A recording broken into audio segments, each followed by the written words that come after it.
성경에도 한 500명 정도가 부활하신 예수님을 직접 만났다, 그렇게 기록을 하고 있습니다.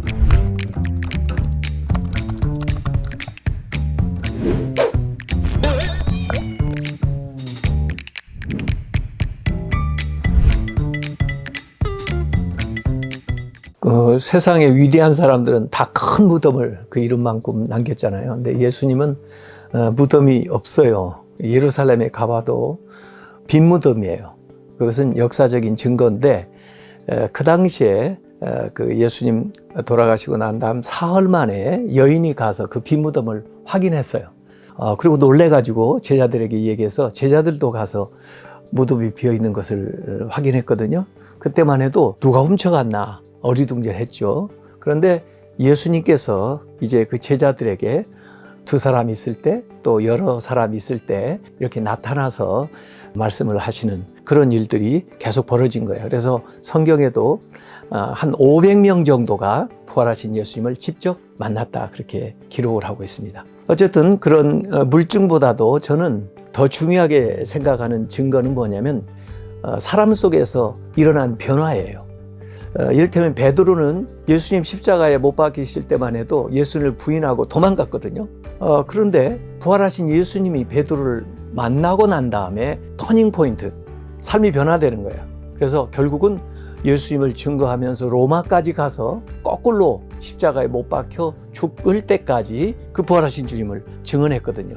도마라는 사람은요, 다른 사람들이 전부 예수님 부활하신 거 만났다는데도 내가 그 손에 못자국을 확인하지 않고는, 옆구리의 창작은 확인하지 않고는 믿지 못하겠다고 했던 사람이에요.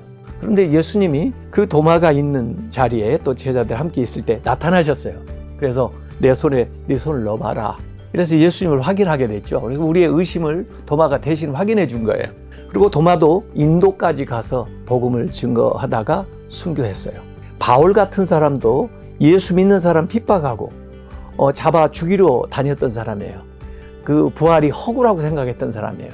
그런데 다메섹에서 부활하신 예수님을 직접 만나게 됩니다. 핍박하던 사람이 전도하는 사람이 돼요. 그래서 많은 사람들을 하나님 앞에 인도하는, 그래서 초대교회를 세우는 그런 일꾼이 된 것을 볼 수가 있습니다. 그래서 예수님은 이렇게 사람의 변화 속에서 보게 되는 건데, 예수님의 12제자가 다 순교했어요. 부활하지 않았는데 그 거짓을 위해서 죽을 사람이 어디 있겠어요. 그리고 지금도 예수님을 만나면 변화가 일어납니다. 예수 믿는 사람들이 이 부활을 실제 삶에서 경험을 하게 되는 거죠. 그리고 성경에 예수님만 부활했다고 얘기하지 않아요. 왜냐하면 예수님은 하나님의 아들이기 때문에 얼마든지 부활하실 수가 있어요. 그렇지만은 성경은 뭐라고 얘기하고 있느냐면, 사람이 원래 부활하게 돼 있기 때문에 예수님께서도 부활하셨다라고 4번씩 언급을 하고 있어요. 그러니까 사람은 이 세상만, 이 육체만 지니고 살아가는 게 아니고 부활의 생명이 있다는 거예요. 그래서 부활해서 영생하거나 또 심판을 받게 된다는 거죠. 부활절에 그 달걀 받아보셨어요? 그 달걀이 무슨 의미인 줄 아세요? 이 달걀이 부화하면 병아리가 된다는 거죠. 같은 실체이지만 달걀일 때가 있고 병아리, 닭일 때의 상황이 다른 거죠. 아마 병아리가 알 상태에 있었을 때는 전혀 모르고 있었을 거예요. 이 꽃도 씨앗이 잘 심겨져 가지고 꽃이 되든 열매가 되든 이런 변화가 있습니다. 인간은 하나님의 형상대로 지음을 받았는데, 하나님께서 이 육신의 생명뿐 아니라 부활한 생명도 계획해 놓고 계신 거예요. 그런데 우리가 지금 이 세상만 살기 때문에 그 죽음 넘어 세상을 모르고 있는 거죠. 근데 예수님이 그걸 앞서 보여주시면서 첫 열매가 되신 거고, 우리도 따라서 부활하게 되는 거죠.